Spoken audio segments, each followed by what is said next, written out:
dreamt of this day, Reclaimer. Okay, so Josh, we saw the demo happen on stage. Break it down for us. What exactly did we see up there? Well, so this was the first time that I think anybody's done what we did, which is we basically took one half of the demo's live action, which is a live action piece called The Commissioning, and then that fed right into our gameplay demo. So basically, the commissioning deals with the commissioning of the UNSC Infinity, which plays a big part in Halo 4. It's the kind of focal point for our whole multiplayer experience. And then you see sort of interspliced with that commissioning sequence when the Infinity arrives at Requiem, this Forerunner planet. And then in gameplay you see how Chief and the Infinity cross paths. And then how did you guys decide what exactly was going to be shown in the briefing?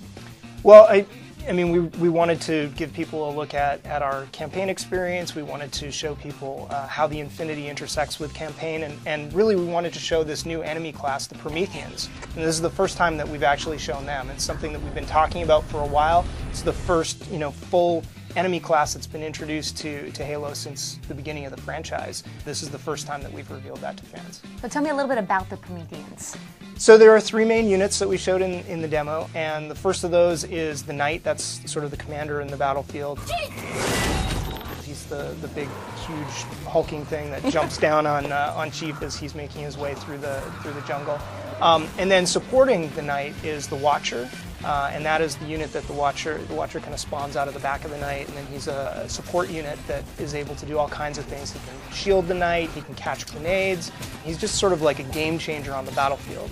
And then the Crawlers are these little sort of animalistic, almost insect-like attackers that are really easy to deal with one-on-one, but when you get them en masse, they're a little bit more difficult. Highly annoying. Yes, yeah, they're tough.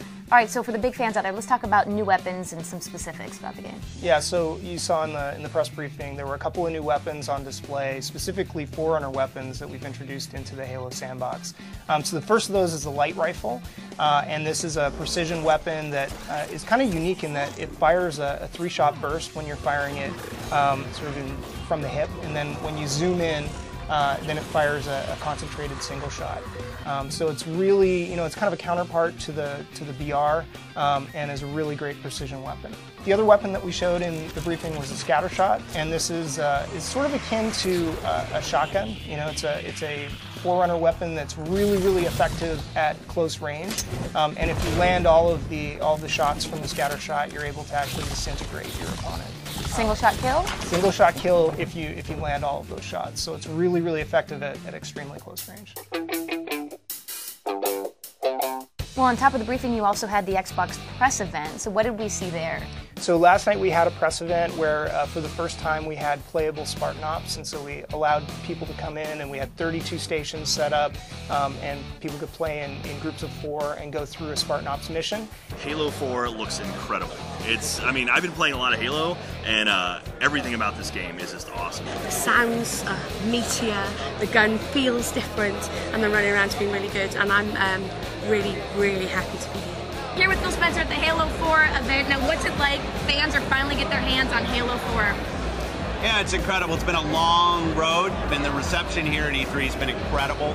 We opened E3, the briefing with the great show. Now seeing all these people playing, having a great time. It's really great. If you had to talk about one sort of favorite mode or feature, what would you say that is, even for yourself? So for me, Spartan Ops is my favorite edition. It's definitely the biggest bet that we're making, for the first time telling an episodic story over the course of a season of play, and really trying to meld both linear in terms of how we're telling a story in the series with the missions that we're bringing out each week and allowing players to play a part in the development of a story online. So Halo, obviously, really all about the multiplayer. Dive in for more of the core. What are they going to be looking forward to with regards to multiplayer? The other thing that we showed in the briefing was a new ability called Promethean Vision, and this is an ability that allows players to see through solid objects.